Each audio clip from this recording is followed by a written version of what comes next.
지난주까지 우리 함께 예배드렸던 우리 일본에서 선교 사역 하시는 우리 이연수 또 이연심 두 선교사님과 함께 예배하면서 또 교제하면서 제가 아주 큰 은혜를 받았습니다. 그리고 신앙적으로도 아주 큰 자극을 받고 이 영혼 사랑 또 복음 전파 또 이 선교에 대한 열정 교회에 대한 또 목회 아주 여러 가지 신앙적인 어떤 도전들을 크게 받았는데요. 제가 그 이연수, 이연심 이 선교사님들을 통해서 이 이야기하면서 한 3가지 정도로 이렇게 생각이 들었어요. 곰곰이 3주를 우리가 예배하면서 하나는 그 일본에 대한 영적 지형을 좀 이해하게 된, 또 실제적으로 이렇게 이해하게 된 그런 계기가 되어서 참 감사하고 좋았습니다. 정말 그 한 1%도 안 되는 그런 복음화율. 그러니까 저도 찾아보니까 한 일본 인구가 1억 2천만 명 정도 되더라고요. 거기에 1%, 그러니까 1%도 채 안 되는데 그 1%마저도 사실 카톨릭까지 다 합쳐서 그만큼이기 때문에 개신교 숫자는 0. 몇 프로 이렇게 사실은 보고 있는데 그 통계 수치조차도 사실은 그렇게 해마다 이게 명확한 수치인지 이게 모르는 그런 수치예요. 하여튼 그 정도로 이 예수 믿는 사람들이 희박한 그런 나라, 거기에 대해서 한 번 더 실감나게 이렇게 좀 봤던, 듣게 됐던, 생각하게 됐던 그런 계기였습니다. 또 하나는 이제 그 일본을 그 영혼들을 사랑하는 그 마음, 거기에 제가 큰 감동을 받았어요. 일본의 그 우리는 그 민족적 감정이 있기 때문에, 역사적인 이 상처가 있기 때문에 사실 쉽게 사랑하기 어려운데, 그런데 복음으로 또 그리스도 안에서 그 영혼들을 사랑하는 그 마음, 그것이 아주 강하게 이 전달되어서 정말 한 영혼을 살리는 것에 있어서는 나라, 국적, 민족, 어떤 국경 뭐 이런 걸 다, 이념 이런 걸 다 떠나가는구나, 이걸 한 번 더 경험하게 됐던 그런 계기였습니다. 저는 참 좋았고 참 큰 은혜를 받았습니다. 마지막 하나 더 말씀드린다면은, 거기가 이제 1%, 그러니까 1%라고 복음화율을 1%라고 했을 때 사실은 99%가 복음화가 되지 않은 거잖아요. 그러니까 대체로 일본은 우리가 잘 알듯이 뭐 우상의 나라라고 해도 과언이 아닌데, 그렇다고 보면 99대 1로 싸우는 거잖아요. 제가 이 숫자를 생각하면서 이 선교사님들 또는 예수 믿는 사람들이 99대 1로 지금 여러 악한 세력들, 이 우상들과 싸우고 있구나, 이런 생각을 하면서 그분들을 위해서 또 일본의 복음화를 위해서 힘써 기도해야 되겠구나, 이런 생각이 들었습니다. 그러면서 끝에서 든 생각은 뭐냐면, 일본하고 이게 격한 감정들이 있고 그렇잖아요. 근데 서로 중국도 그렇고 뭐 러시아, 우리는 일본도 그렇고 쭉 둘러싸여 있으니까 이 나라들이 복음화되면서 복음으로 하나 되면 우리나라가 사실 편해지잖아요. 그렇게 생각해 보면 일본이라는 나라가 이 복음화가 굉장히 많이 돼서 그리스도 안에서 이게 정말 그 교통할 수 있는 이런 여지들, 채널들이 많이 생겼으면 좋겠다, 이런 생각이 들었습니다. 사람으로서, 이념으로서, 정치적으로, 외교적으로는 풀리지 않는 것들이 이 신앙적으로는 풀려지는 것들이 있기 때문에 신앙적으로는 깊숙이 들어갈 수 있죠. 그래서 이게 정말 우리 하나님께서 주신 최고의 무기였구나, 이걸 다시 한번 발견하게 되었습니다. 그러면서 하여튼 제가 크게 은혜 받고 큰 자극을 받았는데, 그러면서 제가 생각된 게 있었어요. 우리 히브리서 묵상할 때 히브리서 3장 13절 여기에 이 완고함에 대한 내용이 나오는데, 그때 이 존 칼빈 이분이 요것을 주석하면서, 이것을 해석하면서 이 완고함, 아주 단단한 마음들이 해결받을 수 있는 해법을 소개하는데, 제가 한번 소개한 적도 있는데 한 번 더 읽어드리면 이래요. 히브리서 3장 13절을 해석한 이야기인데 그 중에 나오는 말입니다. 본성적으로 우리는 악에 빠지는 경향이 있으므로 하나님을 경외하는데 우리를 도와줄 다양한 수단을 필요로 합니다. 우리의 믿음은 되풀이하여 격려를 받지 않으면 휴면하게 되고, 데워지지 않으면 냉담해지고 자극을 받지 않으면 무감각해집니다. 이 말입니다. 이게 제가 참 굉장히 좋아하는 말로 여겨졌는데, 다양한 우리를 도와주는 하나님의 경외하는 데 있어서 다양한 수단들이 필요하대요. 거기에 하나는 믿음을 되풀이하면서 격려하는 것. 이것이 없으면 이게 신앙생활을 쉬게 된다는 거죠. 그리고 뜨거워지지 않으면 이게 차가워지고 뜨겁게 뭔가 막 서로 기도하고 서로 뜨겁게 사랑하고 이제 그런 것이죠. 또 자극을 받지 않으면 무감각해진대요. 그러니까 제가 이 두 선교사님 말씀도 드렸지만 두 선교사님 통해서 자극을 받으면서 무감각했던 일본의 그 선교적 열망 이런 것들이 되살아나면서 참 좋았습니다. 하나님께서 그런 은혜로 우리를 이끌어 주시고 그런 자극들, 그런 뜨거움들, 그런 어떤 도전들이 우리 안에서 크게 일어나기를 간절히 사모합니다. 우리 전도서 4장 2절을 보면은 이 한 사람으로는 안 되고 한 사람이면 패하겠거니와 두 사람이면 말설 수 있나니 세 겹줄은 쉽게 끊어지지 아니하느니라 라는 말씀이 나와요. 우리는 혼자서 뭔가를 하는 습성이 있죠. 어려운 일을 만나면 혼자서 낑낑대고 막 해결해 보려고도 하고 이렇게 하는데, 고난과 시련을 만나면 우리는 믿음의 성도들, 믿음의 형제자매들이 함께 맞서야 됩니다. 그래서 이 믿음의 이 기도의 삼겹줄이라고도 할 수 있고 믿음의 삼겹줄이라고도 할 수 있는 이런 이 훈련들, 같이 모여서 뭔가 기도하고 찬송하고 하는 것들이 굉장히 필요하다는 것이죠. 혼자서는 기도할 때도 잘 안 되는데 같이 모여서 하다 보면 이 기도할 때 함께 이렇게 좀 기도의 기도 안으로 들어갈 수도 있거든요. 그것도 훈련이에요. 혼자서 이게 기도가 안 되면 같이 기도하면서 기도의 훈련을 하고, 그렇게 할 때 또 혼자서 있을 때도 기도할 수 있게 되고, 찬송도 마찬가지죠. 찬송도 교회 안에서 혼자 하라고 하면은 이게 잘 안 되는데 서로 이렇게 합심해서 소리를 합하여서 찬송하게 되면은 그게 또 훈련입니다. 그러니까 또 혼자서 있을 때도 그렇게 찬송할 수 있게 되는 거죠. 그래서 이 전도서 4장 2절에 나온 것처럼 한 사람이면 패하지만 두 사람이면 맞설 수 있기 때문에 세 겹줄, 이것은 쉽게 끊어지지 않는다. 이 말씀을 새기고 우리가 기도와 찬송, 예배, 신앙생활에 있어서 우리 혼자서 하는 게 아니라 함께 연합해서 이렇게 하고자 하는 그런 훈련들, 마음들을 우리 깊이 새기며 나아가시기를 축복합니다. 자, 원수 마귀는 우리를 항상 혼자 두려고 합니다. 혼자 놀게 하고요, 혼자 있게 하고, 혼자 근심하게 하고, 혼자 살게 하고, 하여튼 이렇게 혼자 떼어놓으려고 해요. 원수 마귀는 마귀가 서로 떼어놓으려는 수작을 부리는 이유가 있습니다. 왜 그러냐면 혼자 있을 때 마귀가 공격하기가 좋거든요. 혼자 있으면.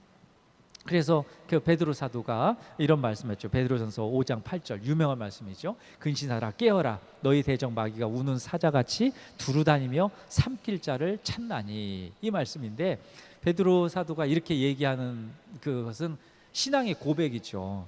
혼자 있으면서 아주 예수님을 부인한 3번이나 부인했던 그런 자기 신앙의 체험이 있지 않습니까? 원수 마귀가 이렇게 나를 쥐고 흔들었구나, 이것을 알기 때문에 근신하라, 깨어라, 너희 대적 마귀가 우는 사자같이 두루다니며 삼킬 자를 찾는다, 이렇게 얘기할 수 있는 게, 이게 그냥 얘기하는 게 아니라 자기가 당해봤기 때문에 이걸 얘기하는 거죠. 계속 거기선 속아서는 안 됩니다. 그 마귀의 먹잇감이 되어서는 안 됩니다라고 권고하고 있는 거죠. 자, 우리가 오늘 지금 최근에 묵상하는 이 출애굽기, 여기에도 공동체를 파괴하려는 원수 마귀의 획책이 나옵니다. 출애굽기는 이스라엘 백성들이 애굽의 노예로 고역을 당하는 것을 기록하고 있죠.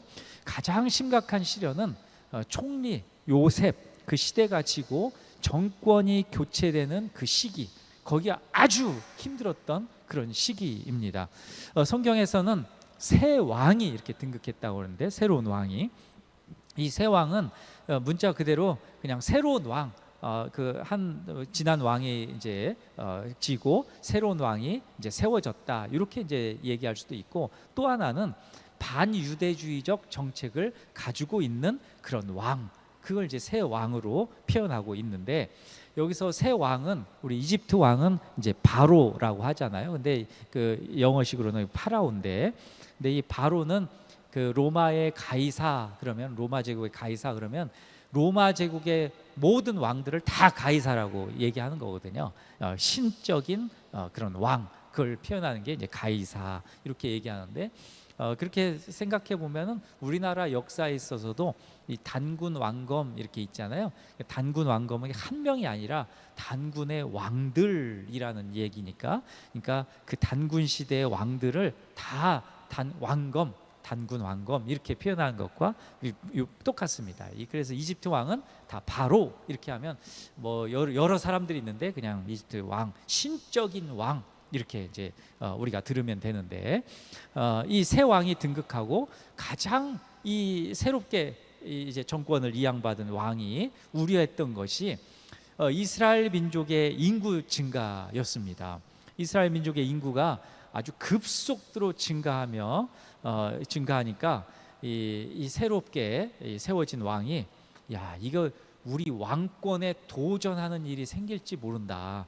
그래서 이 세력이 커지면 안 된다. 이걸 어떻게든 꺾어버려야 된다. 이래서 행정명령을 내리게 되는데, 그게 바로 인구 축소를 위한 행정명령입니다. 크게 3번에 걸쳐 일어나는데, 첫 번째는 그냥 아주 그냥 힘든 일을 시키는 거예요. 힘든 일을 시켜서 그러니까 아침부터 저녁까지 밤까지 계속 일을 시켜가지고 힘들게 만들어서 그냥 나가 떨어지도록 그렇게 하는데, 그게 이제 첫 번째고, 두 번째는 새롭게 태어난 이제 아기들 중에 딸은 이제 살려두고 아들만 골라서 죽여라, 이제 이런 행정명령이고, 세 번째는 그것도 안 되니까 이제 그 새롭게 태어나는 아기들 중에서 이제 남자아이들만 골라갖고 날강에 버려버려라, 이제 이것이 3가지 행정명령을 내리는데, 그러니까 바로가 첫 번째 행정명령으로 고강도 하여튼 이 노역을 시키는데, 근데 그게 제대로 먹히지 않아요. 그 산하 정책이 이루어지지 않습니다. 그러니까 더욱더 강력한 행정명령이 발동되는데, 이제는 생명을 아주 그냥 씨를 말려버리는 그런 남자아이들만 골라서 죽이는 그런 것인데, 그런 것들을 이제 죽이라는 명령을 내리죠. 그런데 바로는 이 명령을 두 산파, 오늘 이제 성경을 보면 시브라라는 사람 그리고 부하라는 사람, 이 사람들에게 하달합니다. 자, 15절과 16절을 한번 볼까요? 15절 16절 같이 한번 읽어보겠습니다. 함께 읽습니다. 애굽 왕이 히브리 산파 시브라라 하는 사람과 부하라 하는 사람에게 말하여 이르되, 너희는 히브리 여인을 위하여 해산을 도울 때에 그 자리를 살펴서 아들이거든 그를 죽이고 딸이거든 살려두라. 아멘. 자, 15절 16절 우리가 읽은 말씀 보면 딸은 내버려 두고 아들만 골라 죽이라는 행정명령이죠. 하나님을 두려워한 이 두 산파 시브라와 이 부하, 이 사람들은 그런데 바로의 명령을 지키지 않습니다. 하나님을 더 두려워했다, 이렇게 얘기하죠. 사실 이 두 산파가 유대 민족, 이스라엘 민족의 모든 산하 정책, 이것을 다 주관했다라는 것은 사실 불가능합니다. 아마도 바로에게 직접 어떤 명령을 받기 위해서 두 사람을, 책임자들을 좀 골라가지고 너희들이 이런 정책들을 가지고 히브리 민족들에 대해서 이렇게 해라라고 아마 명령을 했을 것 같은데, 여하튼 이 두 산파는 바로보다 신적인 왕, 그 왕보다 하나님을 더 두려워했다는 것이죠. 그래서 바로의 명령을 따르지 않습니다. 이것을 알고 그 바로가 그들에게 아주 불호령을 내려요. 금방 아마 들통났을 거예요. 왜냐하면 애기 소리들이 나니까 보고가 들어올 거 아니겠어요? 그러니까 저것들이 내 말 안 듣네. 그러고는 내가 누군데 감히. 그러니까 바로는 당시에 이집트의 바로라고 했을 때는 지금의 미국과 중국, 러시아 정도 이상의 영향력이다, 이렇게 봐도 좋을 것입니다. 그런데 그렇게 명령을 어겼으니까 얼마나 호되게 질책을 하겠어요. 그 내용이 17절에서 19절인데 같이 한번 읽어보겠습니다. 17절.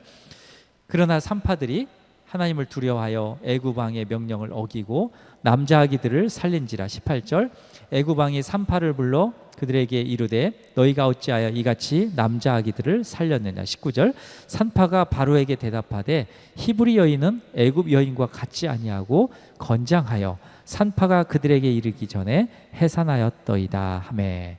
아멘. 자, 산파들이 하나님을 두려워했다라는 것이 참 흥미로운 부분입니다. 흥미롭게도 17절에 기록된 산파들이 이 이스라엘 사람인지 아니면 이 이집트 사람인지 구체적으로 밝히지는 않아요.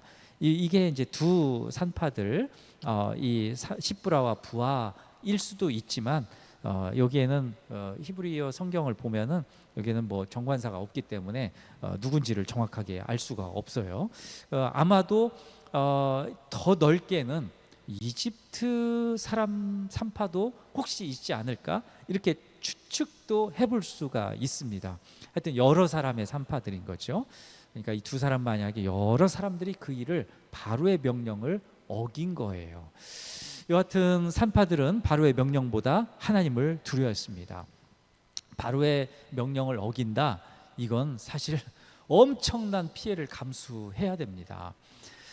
마치 우리도 뭐 직장 생활이나 어떤 사업장이나 어떤 그 위계 질서가 있는 곳, 뭐 그 군대도 마찬가지죠. 명령체계가 있는 곳, 거기에서도 이 명령을 어긴다, 뭐 부대장의 명령을 어긴다, 이건 죽음이잖아요. 이거 군법회의잖아요. 이런 것이죠. 뭐 직장에서도 상급자의 말들을 잘 안 따른다, 그러면 뭐 진급도 할 수 없고 심지어는 뭐 월급도 깎일 수 있고 또 더 극단적으로는 이제 잘릴 수도 있는 거죠.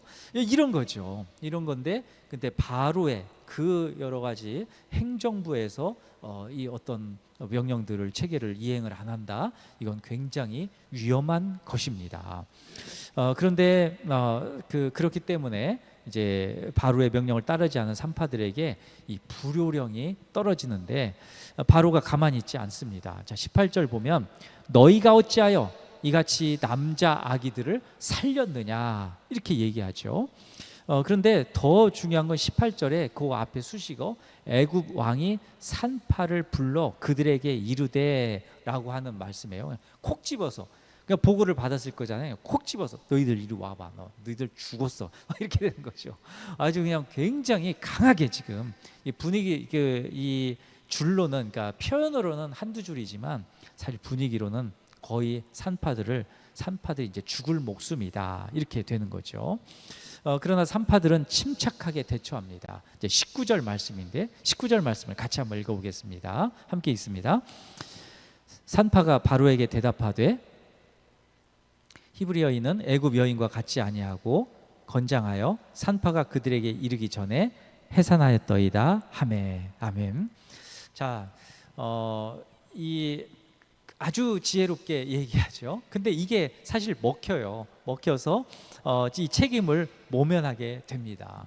참으로 아찔한 순간인데 이 사도 바울은 이렇게 이런 것들을 통해서 말씀하죠. 고린도서 10장 13절 보면 사람이 감당할 시험 밖에는 너희가 당한 것이 없나니 오직 하나님 비부사 너희가 감당하지 못할 시험 당함을 허락하지 아니하시고 시험 당할 쯤에 또한 피할 길을 내사 너희로 능히 감당하게 하시느니라. 이 말씀이 바로 이런 말이죠. 이 추상 같은 이 어떤 이 명령에 간신히 피하게 되는데 그런데 바로의 행정명령은 거기서 멈추지 않습니다.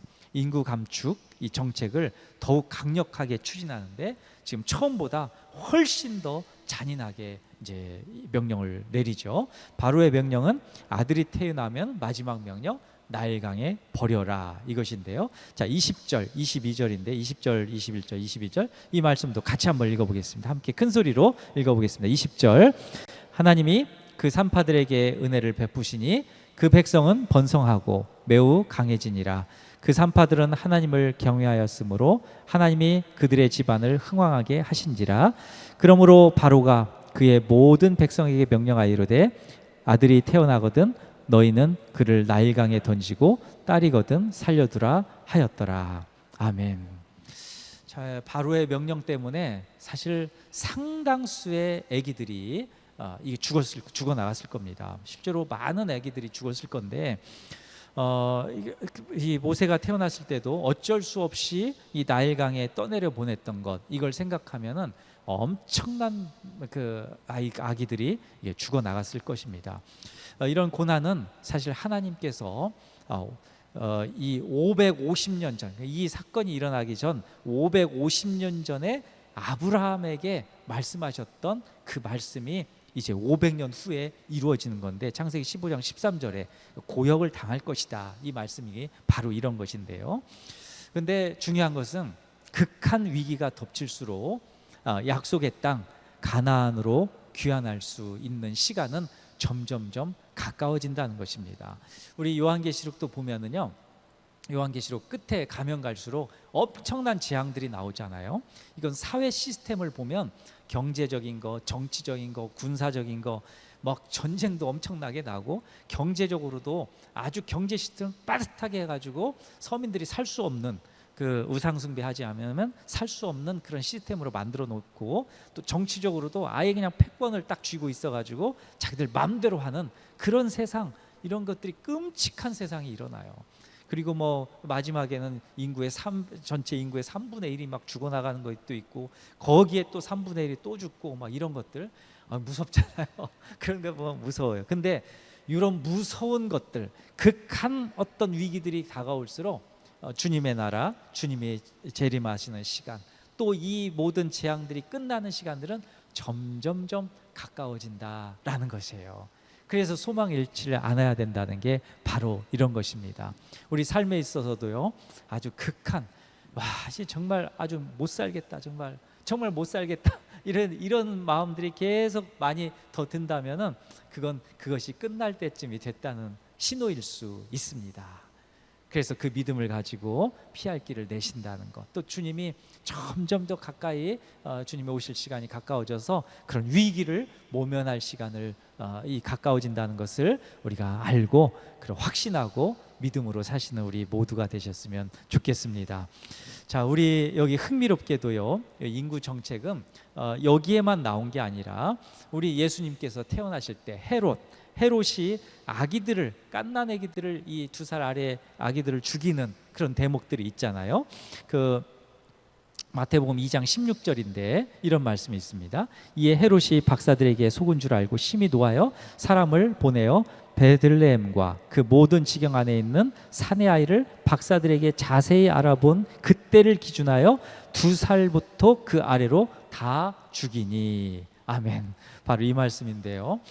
이것은 여기에서 끝나는 게 아니고, 그 예수님 시대에 또 아기들을 죽이는, 씨를 말리는, 아기들을 죽인다는 건요, 씨를 말린다는 거고, 사다 제한을 한다는 것도 씨를 말리는 겁니다. 우리나라 되게 어렵잖아요. 지금 뭐 인구 소멸 도시 얘기하는데 씨가 말라서 그런 거잖아요. 그죠? 여기에 다 맞닿아 있는 거죠. 우리는 몰라서 1920년대 50년대부터 시작한 산하 제한, 여기에 그냥 다 동참해서 인구 많으면은 네 인구 그냥 부딪혀갖고 사람 많아서 못 살겠다 이랬는데, 지나고 나니까 그게 아니잖아요. 사람이 많아야 경제 활동이 이루어지고, 사람이 많으면 많을수록 이 먹고 사는 문제도 쉽게 해결되고, 사람이 많으면 많을수록 산업도 뭐 그 일터도 일자리도 많아지고, 또 어떤 사업을 하는 분들도 사람이 많으면 뭐 한두 개 팔던 거 그냥 워낙에 많으니까 그냥 수백 개, 수천 개 금방 나가니까요. 그렇게 다 먹고 살 수 있었던 것이죠. 그러니까 산하전 정책은 사실 하나님의 그 창조 질서에 위배되는 것입니다. 하나님께서는 이 창조 세계에 사람들이 이 지구상에 아무리 애기들을 많이 낳고 하더라도 다 먹고 살 수 있도록 다 자원들을 공급해 주시고 먹을 것을 공급해 주시는 하나님이신데, 그걸 인간의 시스템으로 인위적으로 그걸 제어하고, 그걸 못하게 하고, 못 먹게 하고, 이래서 그런 것이지, 사실은 자원은 차고 넘치는 것이죠. 그렇지 않습니까? 하나님께서는 우리 목마르게 만들지 않으셨다는 것이죠. 자, 우리는 여기에서 한 가지, 오늘 이제 말씀의 주제와 연관되는 것인데요, 이 산파들, 이 그 십부라 부하 말고도 이 바로라는 이 사람은, 사실 이 왕은 신과 같은 신입니다. 신.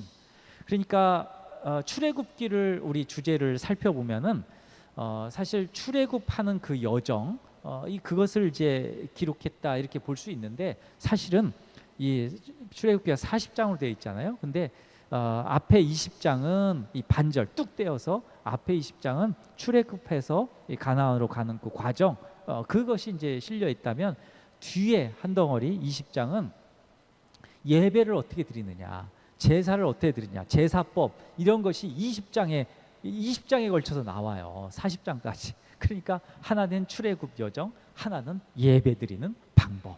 그러니까 출애굽기의 전체 주제는 사실 출애굽한다, 이곳이 딸랑, 이게 아니라 누가 신이냐, 누가 참신이냐 가려내자, 이것을 드러내고 그 참신, 그 하나님 앞에 제대로 된 예배를 드려야 된다. 이것이 출애굽기가 말하는 핵심 주제입니다. 거기에 우리 10개 재앙이 나오잖아요. 그것은 바로가 꺾이지 않으니까 이집트에 있는 10개의 신들을 차례차례로 꺾어 나가는 거죠. 하나님께서 꺾어 나가 버리는 거예요.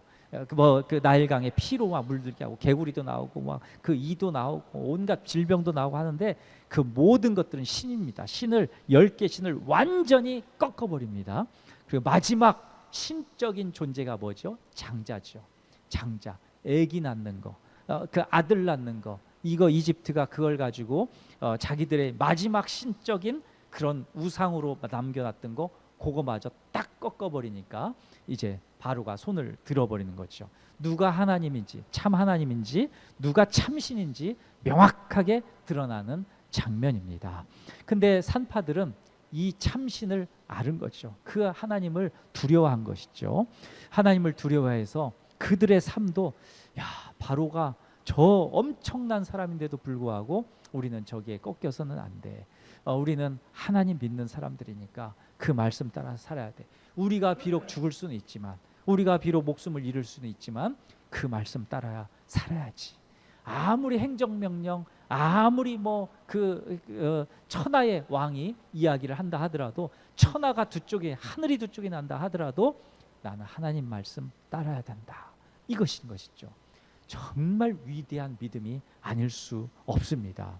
그렇기 때문에 하나님께서 그들의 집안을 흥왕하게 하셨대요. 그 21절에 나오잖아요. 하나님을 경외하였으므로 하나님이 그들의 집안을 흥왕하게 하신지라. 하나님께서 증거를 만드신 것이죠.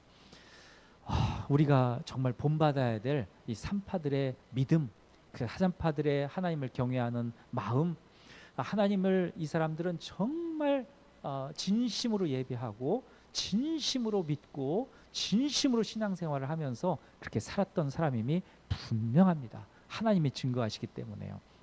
저는 처음에 언급했던 이 일본 그 두 선교사님 말씀드렸잖아요. 이현심, 이현수 선교사님.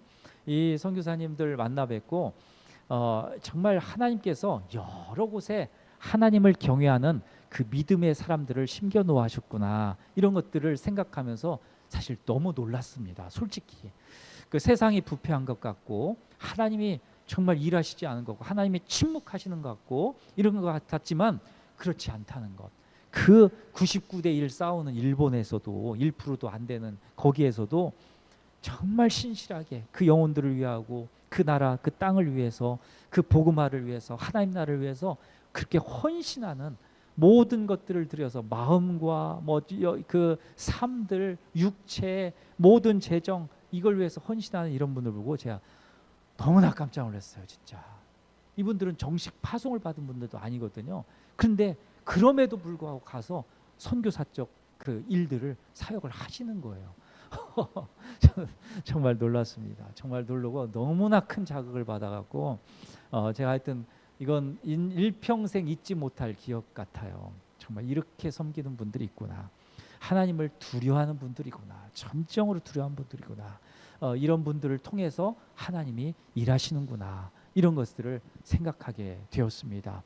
오늘 이 산파들의 이 믿음, 그들의 삶, 산파들이 얼마나 바로를 말고 참 하나님이신 우리 하나님을 경외하며 살았던 삶을 우리가 잠시 돌아보았는데, 우리 삶 가운데도 두려워하는 존재가 누굽니까? 도대체 그게 뭡니까? 우리가 두려워하는 거, 뭐 염려, 걱정, 의심들도 있잖아요. 내일 어떤 일들이 일어날까? 그 사람하고 대면할 텐데 어떻게 해야 될까? 또 그 일들 과연 내가 할 수 있을까? 뭐 이런 것들이 큰 두려움이 있고 그렇잖아요. 근데 결국에는 좋은 게 좋은 거지. 그냥 좋은 게 좋은 거라고 그냥 이렇게 좀 하고 다음에 하나님께 회개하고 또 이렇게 하지. 이런 마음들이 들 수 있잖아요. 이렇게 타협하는 마음들. 그게 아니라는 거죠. 산파들도 타협할 수 있어요. 그러겠습니다 하고는 가서 몇 명 죽이고 몇 명 살리고 요만큼 살렸으니까 하나님이 좀 칭찬해 주겠지 이러는데 산파들은 그렇지 않았던 거예요. 아예 그렇게 하지 않았다는 거예요. 그러니까 불러들이는 거 아니겠습니까? 그러니까 바로가 이거 안 되겠다 싶어서 나일강에 집어 던져라. 이제는 뭐 죽이고 이런 것들을 안 되니까 아예 나와서 던지면 셀 수가 있을 거 아니에요. 누구 죽었는지. 그렇기 때문에 나일강에 집어 던지는 거 아니겠습니까? 그렇게까지도 하는데 산파들은 믿음을 지켰다는 것. 자, 이것을 우리가 믿고 우리 삶에 있어서도 두려움, 걱정, 근심, 우리를 억누르는 짓누르서 하나님을 믿지 못하고 믿음이 훼손되고 우리의 신앙생활을 엉망진창으로 만드는 그 일들이 있을지라도 우리는 거기에 무릎 꿇지 않고 하나님 앞에 우리가 섬기며 예배하며 경배하며 경외하며 사는 우리 모두가 되시기를 간절히 축복합니다.